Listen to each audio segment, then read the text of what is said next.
so composed, so calm, so confident about his ability. And when you can see that at 17, starting the Champions League and score a very important goal is not very common. You finished third out of 36, some big teams finishing below you. What's the feeling about how far you guys can go? How much confidence does that give you into the knockout stages? It shows a lot of consistency and quality in what we delivered in the first 8 games. Playing home and away, I think, is been very similar, and hopefully more confidence and belief for the team that we are a really good team, that we can compete with anybody. And I think that's a big thing in this competition, to really have that trust in yourself. And you can go far. I hope so. Thank you very much. Thank you. They go out of the competition, but as Owen says, a great effort for them in the first place just to get into the Champions League this season.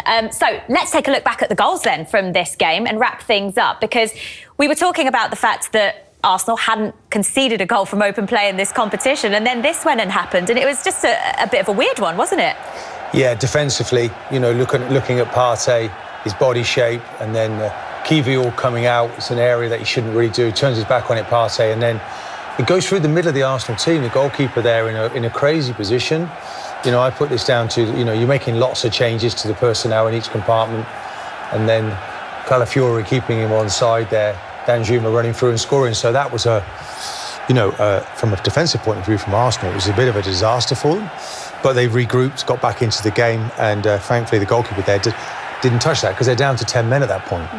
It would have been an absolute disaster and another game where they're an uphill task. Can you criticise the goalkeeper in that situation at all? Because I'm just wondering, from an Arsenal perspective, Mikel Arteta said before the game that David Raya actually got an injury, which is why he didn't feature tonight. Is that a concern? Well, it would be if you're missing Raya. You could argue he's been the best goalie in the Premier League this season. I think he'll criticise no pressure on the ball first. You know, Trossard maybe could press a little bit better. They're a bit too open in midfield. Partey takes his eye off Danjuma, and Kiwior steps into midfield where maybe Jorginho could fill in there as well. So I think Mikel's so sharp. He obviously, the goalkeeper might get a bit of criticism, but there's lots of parts before that lead to that happening. That was Neto's Arsenal debut tonight as well. Yeah, but Neto, that's the normal position for the goalkeeper. He's advanced. He's waiting for the one ball that goes over the top. He just got caught in no man's land a little bit. And it's one of those, like, you know, Kiwior, for instance, you know, like I'm trying to organise that barrier in front of me. I don't really want to wander into that area, because quite often the space you vacate, somebody flies into, and that's what happened. So their shape gets a little bit disrupted. But it's players who are not playing a lot together. Partey's not really a fullback. But he's got him there, Martin, isn't he? He's got him, he sees him in his eyes, and then he turns his back on him. He can't see him. It's fine margins, it happens. I've played there. But the thing is, you can't lose sight of Danjuma there. You've got to keep your eyes on. Once he turns, it's an actually brilliant run from Danjuma. Kiwior is slightly out of position, and then obviously the goalkeeper's in a bit of no man's land. But again, Martin makes a good point.